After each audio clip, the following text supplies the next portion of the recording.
First time Kennedy Burke has missed for the last 3 games. She had made a row over her last 2. Have you ever seen a league shoot itself in the foot faster than a rookie free throw? Did you ever imagine that celebrating your brightest star could turn into your biggest public relations nightmare? Nicely done inside to Mitchell. That was a great connection, especially when...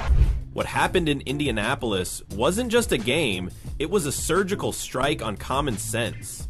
The Indiana Fever welcomed Caitlin Clark back after a 5-game layoff, and she responded. Not with caution, or a cautious easing in, but by torching the defending champion New York Liberty for 32 points. That alone would be storybook material.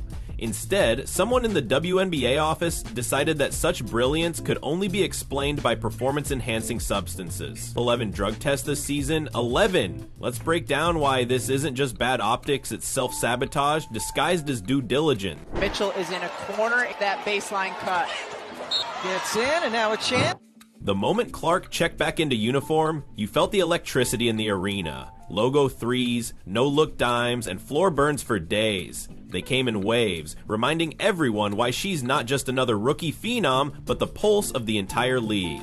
Yet while fans were cheering and social feeds ignited with highlights, league brass hit print on a drug testing requisition. After her blockbuster return, as if nailing 3 logo distance bombs in under a minute weren't proof enough that her shot comes straight from the heavens. For the old 3-point play. 1 rebound more a game that they're... Most players endure 3 tests in a season, maybe 4 if the fates conspire against them. Clark has faced nearly triple that. You don't need a PhD in statistics to see the problem. Random sampling doesn't look like harassment by numbers, it reads more like targeted investigation. Text-style inquisitions that make Salem witch trials seem enlightened. Every time she breaks out a highlight reel, she gets carted off for sample collection. Triumph triggers testing, excellence triggers extra scrutiny. Write that down as Policy Fail 101. For UNESCO, and here comes one thing you get with Clark is great passes. The real kicker, social media had a field day. Memes flew faster than Clark's 3-point releases. Test Scott Foster, one user joked, the guy whose whistle pattern is the only thing more unpredictable than a lottery ping pong ball draw. Another quipped that the WNBA should test for goat blood, which frankly might be the most accurate assessment of Clark's output this season. And my personal favorite, they should DNA test her to confirm she's human. Because yes, that's where league leadership landed, on the conclusion that salvation has to come from the lab, not from sweat, drills, and pure court IQ. Quickly. A big part of that is that you're bringing the ball up the floor. Natasha Cloud is elite on the defense. This is what Cunningham does. See, giving them a punch off the bench. Head coach Stephanie Wynn had to cut Ari McDonald, who was absolutely coming in on a hardship. They had to release her once they got back to their... Let's get concrete. She misses 5 games nursing a quad issue. She returns, lights up the scoreboard, and Indiana drops 17 threes, a franchise record.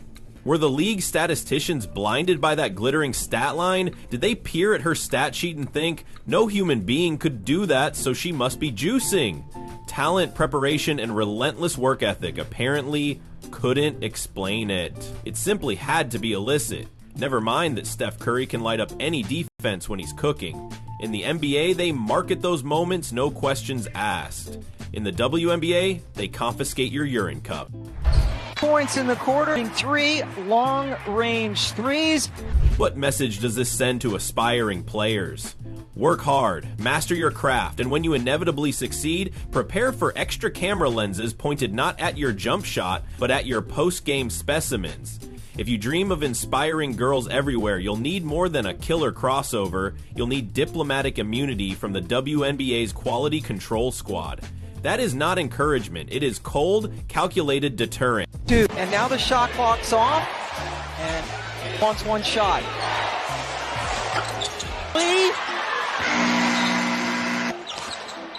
Second career start, second in a row, and Clark stays red. Imagine the boardroom meeting that birthed this calamity. Somewhere in a sterile office, someone argued, "We must maintain integrity," and someone else nodded, "Yes, but let's apply it selectively." Integrity, by definition, doesn't pick favorites. It's the same for everyone. Random means random. 11 tests on one phenom? That isn't diligence, it's discrimination in drag. Meanwhile, Clark's fans are booking flights to Hong Kong, slapping her jersey on prominence in Europe, and debating her Hall of Fame credentials before her rookie contract even ends. Those are the stories we should be hearing, how she's growing the WNBA brand globally. Instead, we get league under fire for over-testing. Good job, WNBA marketing. Nothing screams progress like suspicion. But let's cut them some slack. They're in a bind. They pitched Caitlin Clark as the answer to dwindling ratings, the next face of the sport, and the engine for media deals. When she delivered, they crumbled under their own policies. It's the silliest interview transcript of all time. Great job on the court, now pee in this cup. You can almost hear the producers face palming. There is a silver lining, however. Fans are more engaged than ever. The collective outrage at this testing spree might actually drive more viewers to tune in, just to watch what happens next. It's reality TV spike drama mixed with genuine sports excellence. That should terrify the league. They're creating buzz for all the wrong reasons. Let's dive even deeper into this farce, shall we? While Caitlin Clark was reminding everyone that basketball isn't just a game but an art form, the WNBA brass was apparently busy drafting memos on testing frequency instead of celebrating what she brings to the table. Think about that. You have an athlete who commands attention every time she steps on the court, and rather than capitalize on that magnetic draw, you treat her like a suspect. It's not just tone deaf, it's strategic malpractice. Every 3 quarters she drills could have been promoted across billboards. Instead, it triggered a requisition form. It's the equivalent of ordering a fire marshal to inspect a candle factory every time a flame ignites. Now consider the ripple effects on locker room morale. Imagine being a teammate of hers, stepping off the bench to thunderous applause, only to see your MVP subjected to another round of specimen collection. That sends a message that hard work and excellence are met with suspicion rather than reward.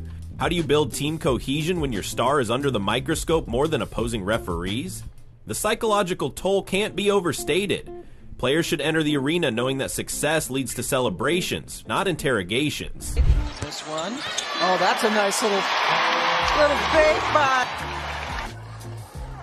The handoff and the pass back to drive right, make it all look so easy.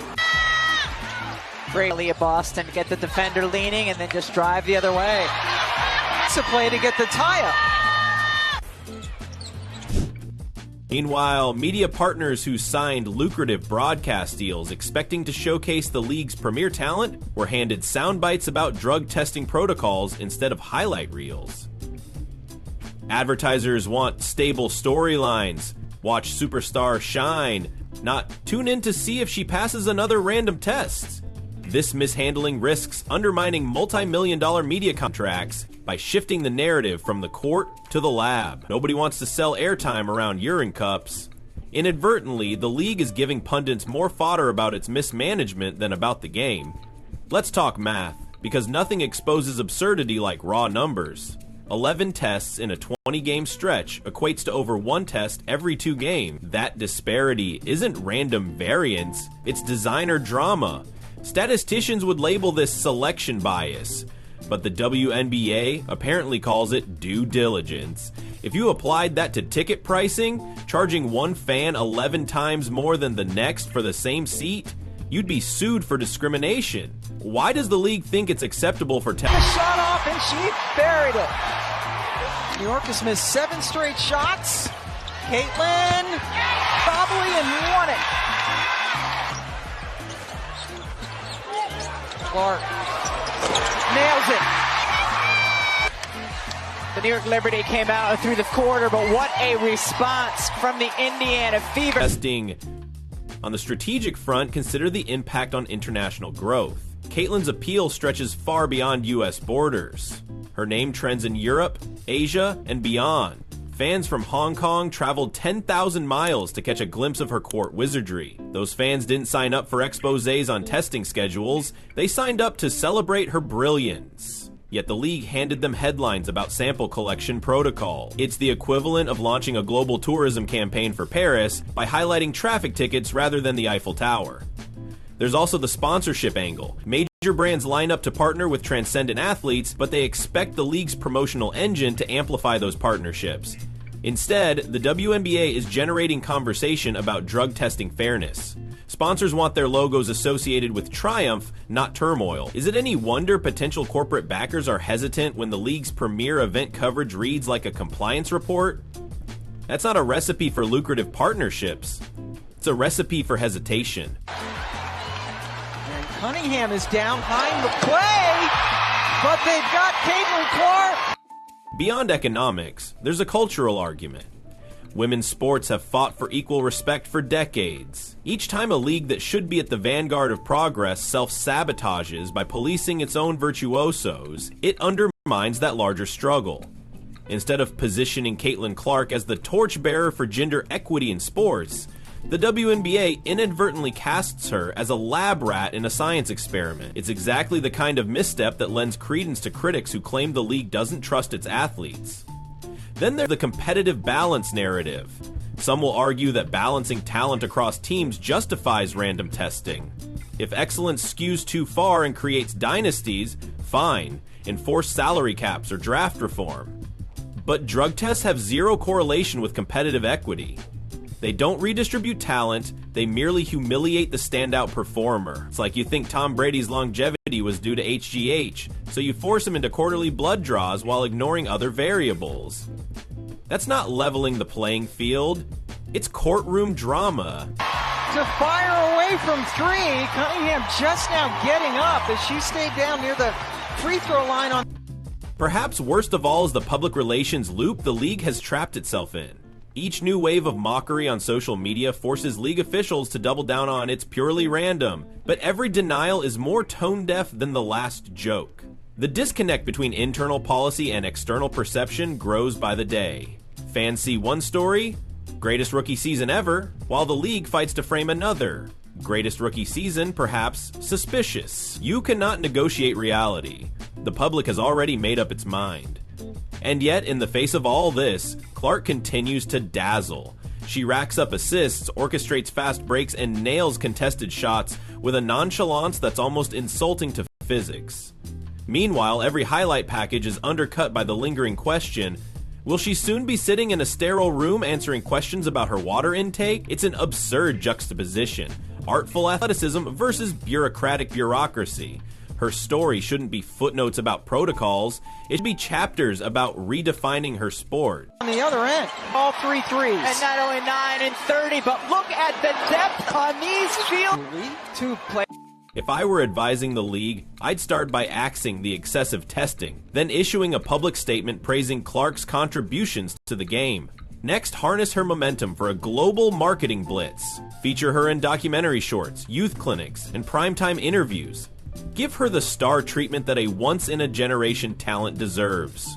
Stop spending resources on measuring her pH levels and start spending them on elevating her brand and, by extension, the entire league. Ironically, the uproar over testing has its silver lining. It's drawn unprecedented attention to the WNBA. Critics, fans, media, and casual observers are all tuned in, not just for the scandal, but to see what happens next on the court. That's a window of opportunity. The league can pivot, own the narrative, and turn this into a triumphant comeback story. Or it can double down, let the farce fester, and watch viewership stall under the weight of its own mismanagement. Players with incredible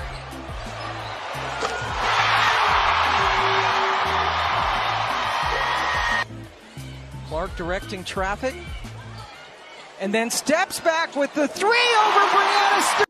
Ultimately, the path forward is clear. Normalize Clark's treatment, celebrate her milestones as league milestones, and let the basketball speak for itself.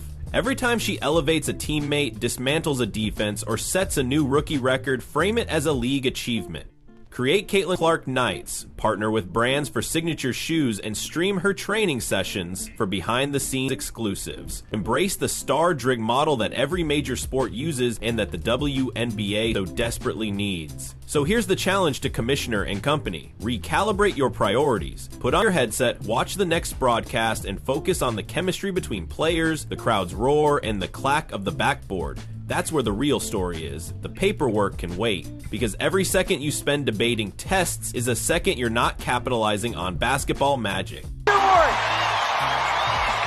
your players clearing out that side of the floor, shooting on Stewie, and then...